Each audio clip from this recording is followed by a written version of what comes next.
Bonjour à toutes et à tous, bonjour Monsieur Sébastien Rome, merci d'avoir accepté cette interview et de répondre à mes questions. Vous avez 44 ans, vous êtes député de la 4e circonscription de l'Hérault. Un petit mot sur votre état d'esprit actuellement à un peu plus de 24 heures après cette annonce de ce 49.3 pour le passage de cette réforme des retraites. Alors, bonjour et merci à la pause interview de me donner l'occasion de pouvoir exprimer un peu ce qui se passe effectivement 24 heures après ce moment qui, je crois, a été historique hier. Voilà, on n'a pas connu de moment de 49.3 comme celui-ci. Eh bien, le mot d'état d'esprit, ça serait mobiliser. C'est comme ça que je me sens, c'est mobiliser. Comment ça va se passer? Comment vont se passer les prochaines semaines, les prochaines manifestations? Comment ça va se passer à l'Assemblée nationale pour la suite de ce texte et les contestations qu'il pourrait y avoir?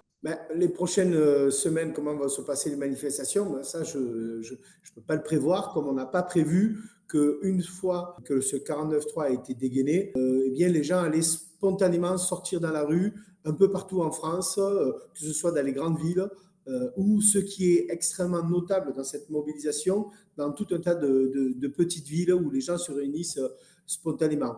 Donc, il y a deux pieds depuis le début dans cette mobilisation. Il y a celui de la rue, et donc là, c'est les syndicats qui portent le mouvement, et c'est à eux, et c'est nous qui sommes en soutien des syndicats, voilà, notamment avec les caisses de grève que nous avons mis en place. Il en existe qui sont portées par les syndicats, mais il y en a une au sein de la France Insoumise.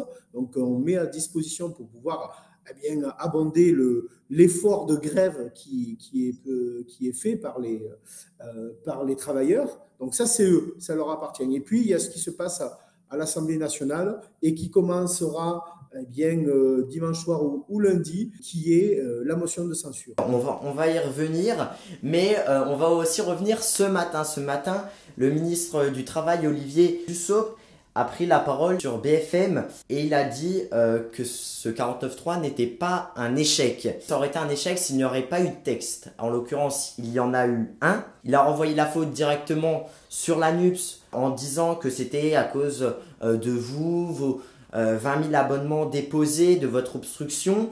Que lui répondez-vous à ces propos du ministre du Travail qu'il a tenu ce matin sur BFM?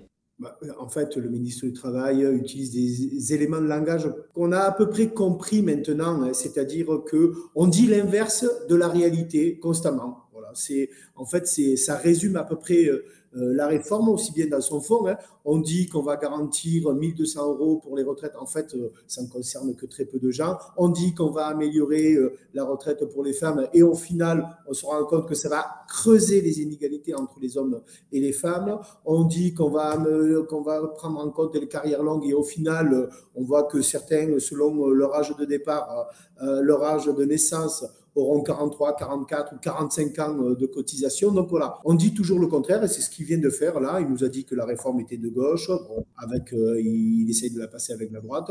Et là, oui, c'est un échec, c'est une bérésina en fait. C'est pas un échec, c'est une bérésina, ce 49.3, parce que le gouvernement devait avoir une majorité avec la droite. Les mobilisations durant et en fait tout le débat qu'il y a eu au sein de l'Assemblée nationale, parce qu'on a mené le combat. Si on a révélé les 1 200 euros, c'est parce qu'on a été au combat. Et la manière dont ça s'est passé aussi au Sénat. Ça reste 175 heures de débat. Comment ça s'est passé, toutes ces longues heures de débat et ces nuits blanches passées à l'Assemblée nationale et au Sénat? Alors, 175 heures de débat, en fait, c'est très peu. Il faut sur Assemblée nationale plus Sénat, 175 heures de débat, c'est très très peu. En 1905, il y a eu 5 mois de débat, 3 jours par semaine, sur l'indigence, sur en fait supprimer l'indigence pour les travailleurs qui ne travaillaient plus. Donc, ce n'était pas vraiment une retraite, mais c'était l'idée. Et à l'époque, donc, on est largement plus que les 160 pauvres 15 heures que nous avons eues. On a eu 2 semaines de débat à l'Assemblée nationale, mais on n'a pas eu 2 semaines de débat. En fait, la première semaine, on n'a pas eu 3 jours de débat entier. Et la deuxième semaine, on a eu pratiquement 3 jours et demi de débat. En fait, c'est le gouvernement qui a décidé de restreindre au maximum les débats. Il l'a fait au Sénat. C'est-à-dire qu'on nous a dit avec le Sénat, ça va être pacifié. Il a sorti encore un nouvel article pour pouvoir réduire les débats. En fait, non, on n'a pas eu réellement de débat. Et ça, c'est en fait, c'est cette volonté du gouvernement de passer en force à tout prix.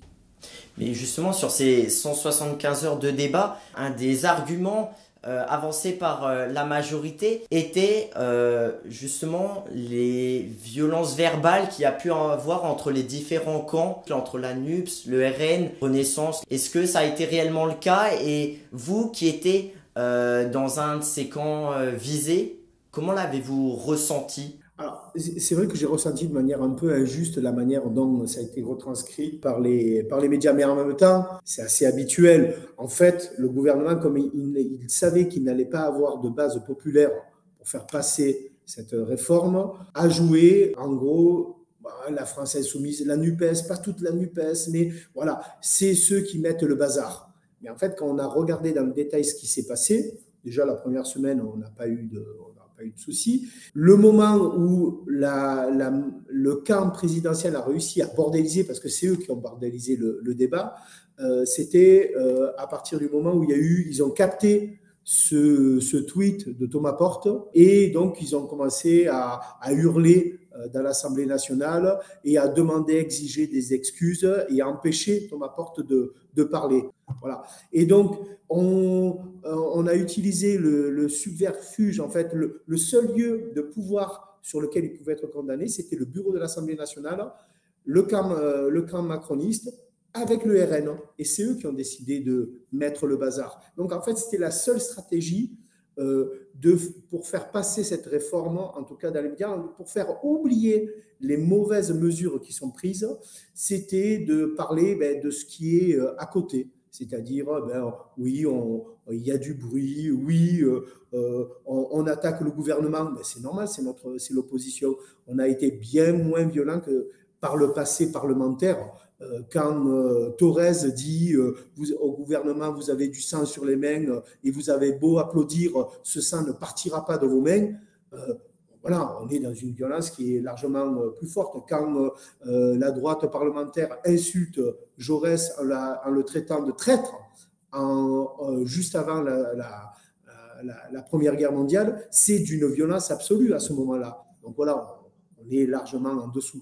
Hier, on a pu voir lors de l'arrivée d'Elisabeth Borne en train d'arriver à son pupitre, on a vu une grande partie de la NUPES se lever et dresser des pancartes contre cette réforme et chanter cette Marseillaise. Est-ce que vous en avez fait partie? Oui, bien sûr, oui, on a souhaité faire chanter cette Marseillaise parce que c'est un symbole, la Marseillaise. C'est notre hymne national, c'est celui de notre patrie et c'est celui qui fait le lien entre le lieu où nous étions, l'Assemblée nationale, et ce qui se passe dans le pays, les mobilisations, c'est-à-dire et la rue. Et quand nous sommes sortis de l'Assemblée nationale, sains de nos écharpes, on s'est dirigé vers la Concorde. Et là aussi, c'était extrêmement symbolique parce que les gens étaient réunis à la Concorde. Et la Concorde, c'est ce moment dans notre histoire révolutionnaire et dans notre République où l'ensemble des nations se reconnaît dans la nation, dans la patrie. Et donc, en fait, c'est l'Assemblée nationale qui rejoint l'ensemble du pays. Et dans un moment politique dans lequel nous sommes, où on voit des manifestations partout, dans des petites villes, dans des villages, voilà, partout on est mobilisé en France avec des scores assez impressionnants dans des manifestations qui parfois représentent la moitié de la population de la ville. C'était un moment extrêmement important, solennel, de faire ce lien. Et la Marseillaise fait ce lien entre l'Assemblée nationale et le peuple. Mais c'est vrai que là, vous parlez de la place de la Concorde hier soir. On a pu voir aussi des violences. Est-ce que, voilà, brûler des poubelles, détruire des vitrines de petits commerces, est-ce que c'est forcément la meilleure des solutions? Est-ce que c'est la meilleure des manières? Est-ce que la partie de violence qu'il y a pu avoir résout la problématique? Bon, je suis quand même assez effaré qu'on soit arrivé à dire que brûler une poubelle, ce soit une violence. Est-ce qu'il faut le faire? Certainement pas. Bon, c'est mieux de manifester. Est-ce qu'il faut casser des vitrines? Certainement pas. Mais on ne peut pas caractériser ça de violence insupportable. Voilà. Les manifestations se sont bien passées. Il ne faudrait pas qu'on soit dans un cycle de provocation qui cherche à décrédibiliser quand même un mouvement social qui est aujourd'hui digne et à la hauteur de la mobilisation et de la colère, en fait, qui traverse le pays, qui font que 93% quand même des Français qui sont actifs sont contre cette réforme. Moi, hier, j'ai fait partie des manifestants dans ma ville à Dijon. J'étais quasiment tout devant dans le cortège. Vous dites qu'il n'y a pas eu de violence et que ces grèves se sont bien passées. Quand on voit quand même les mouvements de foule entre CRS et manifestants, on ne peut pas dire que ça s'est réellement bien passé de A à Z. Alors, qu'il y ait des choses qui puissent se passer, oui, mais en fait, c'est le job du ministère de l'Intérieur et c'est le job, ils sont préparés pour ça, des CRS et aussi des préfets. En fait, il y a eu dans l'histoire de France notamment, la France avait été exemplaire pendant tout un temps, des manières différentes de gérer en fait des grandes manifestations.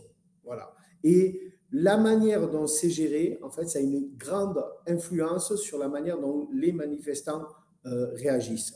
Jusqu'à présent, il y a une stratégie, je crois, qui a été bonne, qui était celle d'avoir un encadrement fort, parce que quand on allait, par exemple, sur la manifestation parisienne, on ne voyait pas les forces de l'ordre. Par contre, si on allait dans les rues qui étaient parallèles, elles étaient extrêmement nombreuses. Donc, les gens étaient bien, les CRS étaient bien là en protection de la manifestation, en prévention, et les choses se sont quand même plutôt bien passées. Enfin, depuis le début, on n'a pas eu des événements tels que se sont passés. Quand on a vu les Gilets jaunes, enfin, on a eu des gens qui ont perdu un œil, qui ont perdu des mains, et ça a été vraiment une catastrophe la manière dont les choses ont été gérées. Et on a été dans un niveau de violence qui n'a rien à voir aujourd'hui. Oui, mais du coup, on ne peut pas dire qu'il n'y a pas eu de violence, même si elle est moindre qu'en 2018, pendant les Gilets jaunes. Elle a quand même été présente. Oui, ben on a des manifestations, et lorsqu'il y a des manifestations, il peut y avoir des débordements. Eh bien, c'est bien pour ça qu'il existe des CRS avec des stratégies différentes, et il y a des stratégies qui permettent de faire baisser la tension, et c'est celle que je préconise, et des stratégies qui consistent à faire monter la tension, parce qu'on veut instaurer un rapport de force avec les manifestants. Voilà, donc si on est dans une stratégie où on fait baisser la tension, c'est bien. Mais justement, vous avez abordé les Gilets jaunes. Certains journalistes ont dit que le mouvement justement des Gilets jaunes en 2018 s'est atténué petit à petit, notamment à cause de ces violences qui ont pu éclater lors des manifestations. Est-ce que cette violence lors des Gilets jaunes peut ou pourra potentiellement être comparée à celle de ces futures manifestations? Et est-ce un risque pour le maintien d'un gros mouvement social? Je ne sais pas ce que sera fait l'avenir. Hein. Donc, Oui, mais on peut s'en douter quand même. Quand on a, je peux si, s'en douter. Non, on peut quand on voit continuer à l'état d'esprit des gens qui avaient jeudi après-midi et jeudi soir. Mais je pense qu'il y a eu un mouvement de rejet de ce 49.3 et surtout qu'un gouvernement qui est minoritaire dans le pays, mais aussi minoritaire à l'Assemblée et qui le cache par une procédure, et ça, c'est inacceptable. Voilà, c'est inacceptable démocratiquement. Il y avait une question sociale qui était celle de la réforme des retraites, sur laquelle on peut avoir un débat. Déficit, pas déficit, 60 ans, nous on est pour la retraite à 60 ans, 62, 64, 67. Ça, c'est le combat. Ça, c'est une question sociale. Mais là, ce qui est posé depuis ce 49.3, c'est la question démocratique. Il était déjà posé avant, hein, parce que quand on restreint les débats, quand on utilise, enfin, tout ce qui a été utilisé en fait comme article procédural pour réduire les débats, on était déjà dans la question démocratique. Mais là, de manière aiguë, on le ressent très bien. Est-ce que ça va dégénérer? Réellement, je ne le sais pas, je ne le souhaite pas. Hein. Mais par contre, je pense que le durcissement de la mobilisation, c'est-à-dire eh bien, des grèves reconductibles, c'est-à-dire que eh bien, des mobilisations plus fortes avec des points de blocage. Eh bien, ça, je pense que ça peut faire céder le gouvernement. Et oui, il faut monter en intensité. Bref, vous invitez tout le monde à faire grève, que ce soit l'éducation, les transports, vous invitez les étudiants à bloquer les lycées, les universités. Il y a des étudiants qui passent le bac, qui passent des partiels, qui passent des examens. Que dites-vous à ces personnes qui sont mises en difficulté à cause de ces mouvements de grève? Alors, j'ai l'impression qu'il y a eu une perte de ce que c'était que la culture de la lutte ouvrière. Alors, on a décimé en fait les ouvriers. Alors, ils existent toujours, hein. Mais en tout cas, cette culture ouvrière dont moi je suis issu, en fait, je suis un des derniers peut-être à hériter de ça. J'ai un père communiste qui était ouvrier, qui travaillait dans une verrerie, voilà, qui était syndicaliste à la CGT. Ma mère travaillait à la Société du coton du Midi, c'est-à-dire que on faisait encore du coton dans des entreprises en France. Et donc, je suis héritier de cette culture-là ouvrière. Et donc, bon, je ne vois pas de difficulté à se mobiliser. Ça a été pendant plus d'un siècle et demi, c'est ce qui a permis le progrès social. Le progrès social a toujours été porté par les travailleurs qui se sont mis en mouvement, qui ont fait des grèves, qui ont bloqué des usines, qui ont bloqué le pays. C'est comme ça que les choses sont arrivées. 1936, oui, il y a le Front populaire qui gagne, mais il y a des mouvements de grève. Voilà. 1981, ça fait suite à une décennie de mobilisation sans précédent dans le pays et une augmentation de salaire qui est continuelle pendant les années 70. Voilà. Donc, le mouvement social a toujours, et c'est toujours lui qui est allé conquérir le bien-être eh bien, qui s'est construit tout le long du XXe siècle. Mais j'oserais dire que pour les jeunes et pour ceux qui seraient embêtés, comme vous les avez appelés, et en fait, ce n'est pas un embêtement. Le Ah progrès si, social qu'ils peuvent obtenir, non, ce n'est pas quelques jours de mobilisation qui vont permettre de gagner 2 ans de vie dans de bonnes conditions. Le monde s'est arrêté avec le confinement. On est tous restés chez nous. Pourtant, il y a eu toujours des travailleurs de la première ligne, etc. Mais l'ensemble de la France s'est arrêté. Et pourtant, en fait, on peut prendre ce temps-là, en fait, pour avoir des conquêtes. Si pendant 1 semaine, 2 semaines, 3 semaines, on met la France à l'arrêt pour faire arrêter cette réforme, en fait, on ne va pas embêter, on va gagner 2 ans de vie. je suis totalement d'accord, mais là, par exemple, dans même pas 2 semaines, il y a des élèves qui passent des épreuves du bac. Vous faisiez un parallèle avec le confinement. Pendant le confinement, justement, ces examens ont été adaptés, mais là, ce n'est pas le cas. Et c'est des gens qui se En retrouvent 68, face ça à a été face avec adapté. des épreuves. En 68, ça a été adapté. Donc, ce n'est pas un problème. On sait s'organiser pour faire différemment. Avant, le bac, il ne se passait pas à ce moment-là de l'année. Mais on sait s'adapter pour faire différemment. C'est ce que je voulais dire. Avec l'exemple du Covid, c'est ce que je voulais dire. C'est-à-dire que si on veut se donner les moyens, on peut s'adapter. Il n'y a pas de souci. C'est pas parce que il y a 2 ans, il y a un ministre de l'Éducation qui a décidé de placer les épreuves du bac à cet endroit-là que c'est une gêne. Donc, c'est pas une Donc gêne. c'est aux jeunes, à ces gens qui passent ces examens, qui doivent s'adapter, c'est ça? Mais ils ne vont pas s'adapter. C'est-à-dire qu'eux-mêmes vont être en mouvement. Moi, je les encourage à être dans le mouvement parce que c'est leur avenir, hein. Si on repousse de Oui, le 2 ans, bac aussi, ça reste leur les avenir parents. quand même. Hmm. Le bac aussi, ça reste un peu Oui, leur avenir quand même. C'est pour leur poursuite de leur scolarité. oui, mais ça, on va s'adapter, ça. Parce que, par contre, la réforme de retraite, si elle passe, ça va être acté. Tandis que qu'on repousse de 3 semaines le bac, ou qu'on mette un peu plus de contrôle continu, ou qu'on remette les épreuves un peu plus tard dans l'année, au mois de juin, ça, c'est pas un Donc problème, c'est au en fait. gouvernement de le faire. Mais le gouvernement, il a assumé les conséquences de ses actes. Le gouvernement est en train de mettre le bazar dans le pays parce qu'il ne veut pas ouvrir le dialogue avec le pays et avec l'intersyndicale. Et même pas, c'est un gouvernement qui a perdu une majorité. Il était sûr d'avoir une majorité avec la droite, qui normalement est quand même pour une réforme des retraites, de repousser l'âge. Eh bien, même celle-là, il a perdu. Il a perdu sa majorité qu'il pensait avoir. Donc, non, c'est ce gouvernement qui s'entête, qui cause le désordre. Donc voilà, que tout le monde se mette en mouvement. Et je ne vois pas où est le problème de repousser de 2 semaines une épreuve de bac.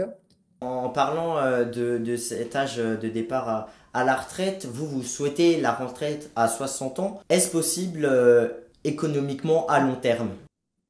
Oui, oui, oui, ça l'est. Ça l'est parce que déjà, cette question de financement actuellement, en fait, c'est une spéculation parce que dans 75% des cas, le système est à l'équilibre. Il n'y a que dans 25% des cas, comme nous dit le corps, dans un scénario sur 4, sur lequel il peut-être en déséquilibre, le système de retraite peut être en déséquilibre, pour une seule raison, c'est parce que l'État n'augmentera pas les fonctionnaires et il va supprimer des postes dans la fonction publique, c'est-à-dire moins d'infirmières, moins de personnel dans les EHPAD, ça veut dire moins d'enseignants. Voilà le scénario que nous brosse le gouvernement. Donc, vous voyez bien que déjà, il n'y a pas de problème sur les 62 ans. En fait, il n'y a pas de problème sur les 62 ans. Si on intègre, si on fait de l'égalité salariale homme-femme, déjà, on engrange 8 milliards. Si on augmente les salaires, là aussi, on peut en avoir plusieurs. Donc, en fait, on peut remettre le système à plat. On peut faire en sorte aussi que les caisses entre elles soient solidaires, celle de l'assurance chômage, celle de la santé, celle de la retraite. C'était comme ça au départ. On peut aussi faire en sorte, enfin je l'ai dit, en augmentant les salaires, en intégrant les primes aussi dans les salaires, ce qui permet de les soumettre à cotisation. On a les dividendes qui sont issus du travail. C'est de l'argent issu du travail, mais qui ne sont pas soumis à la même cotisation que le travail. On a 80 milliards de déductions de cotisations sociales pour les entreprises. Sur les 80 milliards, je pense qu'on peut faire certaines, on peut en récupérer parce qu'elles ne sont pas efficaces en termes d'emploi. Si on crée suffisamment d'emplois en France, et moi je parte une mesure très importante qui s'est installée dans la ville où je suis, à Lodève, qui est un territoire zéro chômeur longue durée, c'est-à-dire une garantie d'emploi. Et bien là aussi, si tout le monde peut travailler, là, il n'y a pas de problème de financement des retraites. Donc, on a suffisamment pour arriver entre 40 et 80 milliards, ça dépend comment on calcule, parce qu'il faut aussi revaloriser les petites retraites. Eh bien, on peut les trouver assez facilement si on remet à plat le système. Voilà, on l'a dégradé ces 30 dernières années, on a dégradé le système depuis Balladur, donc on peut le remettre sur pied. Ouais, mais quand on regarde à l'échelle européenne, on voit une moyenne de l'âge de départ à la retraite de 64 ans. On peut regarder chez nos voisins en Allemagne à 65 ans, 67 ans. Non, en fait, c'est faux. C'est faux parce Pourquoi c'est que, faux? effectivement, pourquoi c'est faux? Mais c'est important parce qu'en fait, en Allemagne, effectivement, on a un départ à la retraite à taux plein, parce que c'est le départ à taux plein qui est bien plus élevé que le nôtre. Mais que font les Allemands? En fait, les Allemands partent plutôt à la retraite. Ils partent un peu plus tôt que nous, ils partent à peu près à 63 ans. Ils liquident, c'est-à-dire que qu'est-ce qu'ils font? Ils liquident leurs droits bien avant. En fait, ce qu'ils font, c'est qu'ils baissent leur niveau de retraite. Ils préfèrent partir plus tôt à la retraite qu'avoir une retraite pleine. Voilà ce qui se passe. Et c'est un peu en France ce qui est en train de se passer. Hein. L'accélération de la mesure Touraine, donc des 43 ans, des 43 annuités de cotisation, en fait, c'est grosso modo enclencher un processus dans lequel les gens vont renoncer à avoir leur retraite à taux plein. Et c'est ce qui se passe en fait à peu près.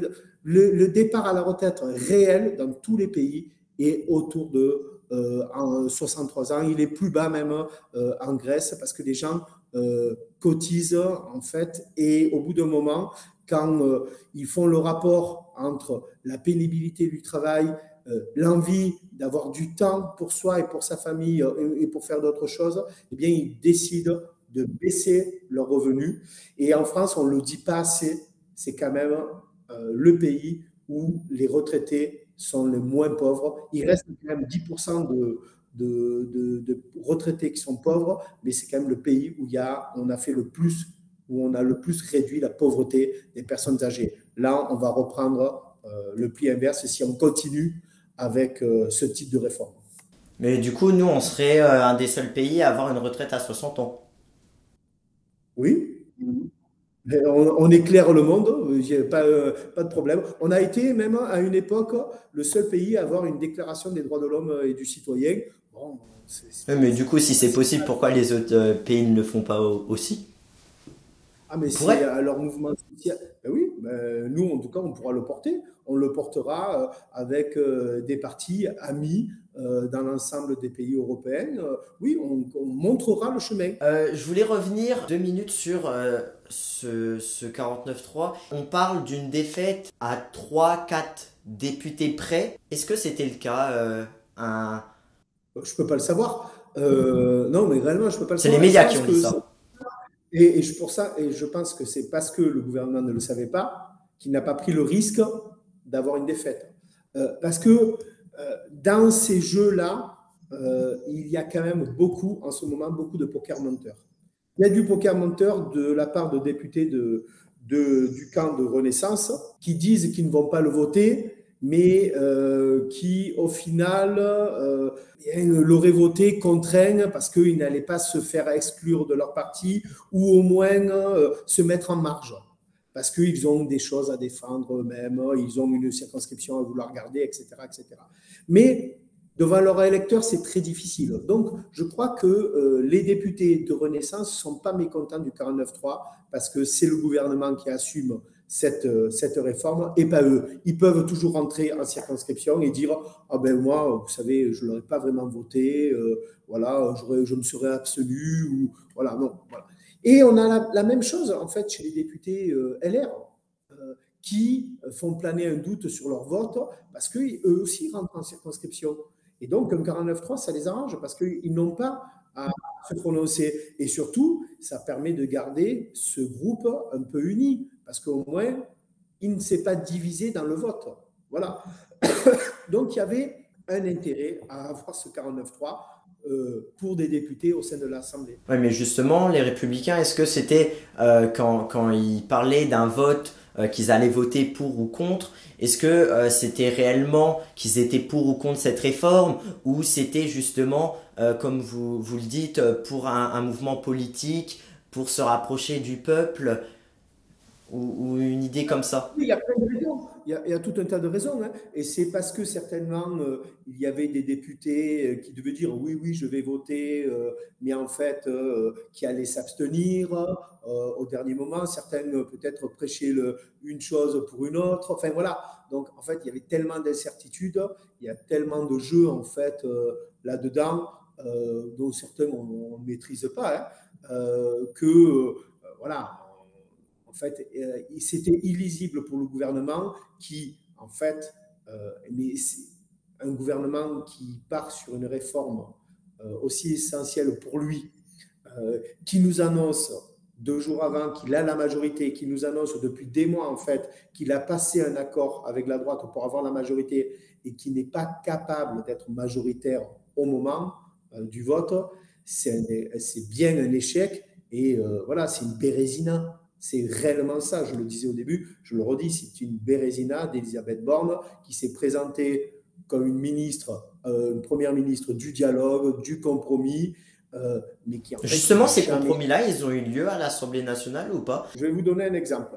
Lors du premier examen, donc à l'Assemblée nationale, on a rejeté l'index senior. On a voté contre l'index senior. Il a été rejeté. Il a été rejeté sur le fondement en fait, d'arguments très rationnels, c'est-à-dire qu'il n'allait avoir aucun impact sur l'emploi des seniors.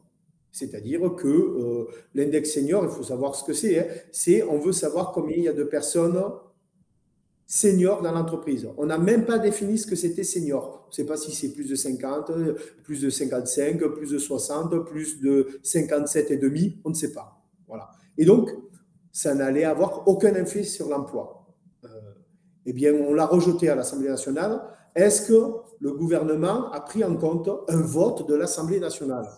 C'est-à-dire ne l'a pas intégré dans sa réforme. Mais oui, il l'a réintégré dans sa réforme. Donc non, il y a zéro compromis avec ce gouvernement. Ce qu'il a fait, ce qu'il a essayé de faire, c'est du marchandage avec des sénateurs. Ça oui, il a essayé de le faire. Mais un compromis où on dit, bon ben voilà, 64 ans, peut-être qu'on voit qu'il y a une résistance par rapport à ce report de l'âge. Comment on peut financer autrement? Il n'a jamais été question de financer autrement la réforme des retraites qu'en la faisant peser sur quelques personnes nées entre 1961 et 1966. Voilà, c'est ces personnes-là qui vont payer les 12 milliards et les 15 milliards des économies qui vont être faites avec cette réforme. À l'origine de tous ces mouvements et de toutes ces réformes, il y a eu un vote, les présidentielles et législatives. Lors des présidentielles, il manqua à Jean-Luc Mélenchon 400 000 voix pour passer au second tour. Un mois et demi après, la NUP s'est créée pour les élections législatives. Pourquoi ne pas avoir créé cette alliance lors des présidentielles ? Et si elle aurait été créée, aurait-elle été bénéfique pour le passage de Jean-Luc Mélenchon ou d'un autre candidat au second tour en 2022 au présidentiel? Vous savez, la vie ne se fraye qu'un seul chemin. Voilà. Donc, on ne va pas réécrire l'histoire. Probablement, vu que les élections législatives, nous avons été en tête dans une campagne très courte, nous avons été en tête en nombre de voix au premier tour, il est très probable que une alliance, même incomplète, nous aurait passé en tête ou au second tour de manière certaine avec Jean-Luc Mélenchon. C'est voilà, ce qu'on peut en déduire quand on regarde les chiffres. Ça aurait pu être possible. Ben, oui, certainement, mais bien sûr. Bien sûr. Enfin, si on est en tête aux législatives, il n'y a aucune raison qu'on ne soit pas en tête après une campagne de 8 mois. Alors, pourquoi ne pas l'avoir fait avant? Pourquoi ne pas l'avoir fait? Parce que chacun avait vu le moment politique dans lequel nous étions. En fait, il y a des passifs qui ne passaient pas à ce moment-là. Voilà, donc il y a eu... il n'a pas été accepté quel était le leadership qui a été pris. Voilà, c'est la gauche que nous représentons, la gauche de rupture. Et quand je dis la gauche rupture, ce n'est pas un gros mot. Hein. Quand François Mitterrand recrée le Parti socialiste dans les années 70, eh bien, il fait une chose, il dit qui n'est pas pour la rupture n'est pas socialiste. Donc voilà, c'est des choses qui sont déjà produites dans l'histoire, hein, d'être le parti de la rupture.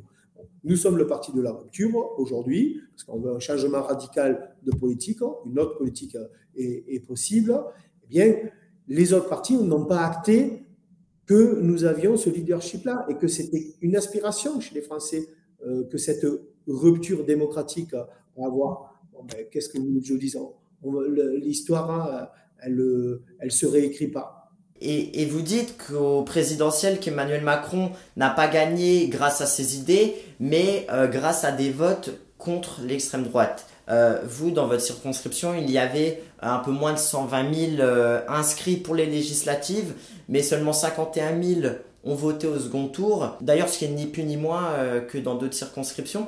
Mais est-ce qu'on peut réellement parler d'une victoire démocratique quand plus de la moitié de la population n'a pas voté? Ça qui est une question à se poser de la participation au vote, bien évidemment, c'est même dans notre programme. Donc, on fait des propositions pour faire en sorte qu'on fasse évoluer cette question-là. Donc, la première chose, pour nous, ce qu'on porte dans notre programme, c'est le vote obligatoire et son pendant qui est la reconnaissance du vote blanc. Voilà. Donc, ce sont des mesures qui permettraient, avec la 6e République que nous portons, avec une participation plus active des citoyennes à la décision collective, voilà, ce sont des mesures qui permettraient de faire en sorte que les gens participent bien plus au processus démocratique. Ça, c'est ce que nous portons. Est-ce qu'il y a suffisamment de personnes qui se sont déplacées pour voter? Certainement pas. Oui, ça, Ouais, mais est-ce qu'on peut du coup considérer mais ça comme est-ce une que, victoire? ah ben, quand on regarde le nombre de voix qui se sont portées sur l'ensemble des trois blocs, la NUPES est en tête. Voilà, donc oui, on est devant. Oui, Ça, mais les c'est votes qui n'ont pas été faits, ça aurait pu changer la balance. Moi, je veux bien qu'à chaque fois, on spécule sur des choses qui n'ont pas eu lieu. Mais du coup, on peut pas vraiment parler d'une victoire quand... Il est probable qu'avec 80% de participation, il y aurait plus de gens qui auraient voté, ça c'est certain. Il y aurait plus de gens peut-être qui auraient voté pour nous, on peut le supposer, vu la structure sociale en fait des votes pour la NUPES, c'est probable. Enfin, on ne le sait pas parce que ça n'a pas eu lieu. Donc on ne peut pas savoir ce qui n'a pas eu lieu. Voilà, mais les enquêtes d'opinion, mais plus encore les enquêtes sociologiques sur les structures, voilà, savent que bien qui c'est qui s'abstient, ce sont les personnes qui ont le plus besoin de la NUPES. Et pour finir cette interview, est-ce que les yeux dans les yeux, Monsieur Rome, aujourd'hui, ce vendredi 17 mars 2023, vous pouvez nous dire que l'on peut encore avoir espoir à une résiliation de cette réforme? Les yeux dans les yeux. Ah, mais je vous le dis, j'en suis persuadé, on peut arriver à gagner contre ce projet gouvernemental. Oui, il est fébrile. Voilà, on peut l'emporter, il faut se mobiliser de manière très large. Voilà, de manière, il faut bloquer le pays. Oui, je pense que c'est l'option, mais c'est pas moi qui le décide en fait. Ce sont les gens, les travailleurs, les gens qui sont dans la rue, les étudiants, voilà, c'est les lycéens aussi, l'ensemble de la population, les retraités déjà qui sont conscients de la solidarité qu'ils doivent avoir avec les travailleurs. Bien voilà, c'est ce pays-là qui se lève, qui peut permettre de faire changer en fait la direction que veut nous faire reprendre Emmanuel Macron. Je crois que ça a déjà changé. Je crois que les mobilisations ces dernières semaines ont conduit Emmanuel Macron à perdre à l'Assemblée nationale. Voilà, ce 49-3, c'est une défaite, et c'est une défaite qui vient de la mobilisation qu'il y a eu dans la rue, du combat que nous avons mené aussi au sein de l'Assemblée nationale, mais des mobilisations dans la rue. Oui, on peut mettre en échec ce gouvernement. Et puis, on utilisera tous les moyens. C'est-à-dire que là, on va avoir la motion de censure. Et bien, si ça ne passe pas avec la motion de censure, eh bien, on va utiliser le recours au Conseil constitutionnel. Et si ça ne passe pas avec le recours au Conseil constitutionnel, parce qu'il y a de réalités, il y a de vrais arguments pour dire que ce texte n'est pas constitutionnel. Hein. On a ce qu'il faut. Et bien, on utilisera d'autres moyens. Le RIP, par exemple, le référendum d'initiative partagée, c'est un autre moyen qu'on utilisera à notre disposition. On utilisera tous les moyens, et même la Marseillaise, pour nous opposer à cette réforme et faire en sorte qu'elle ne s'applique pas.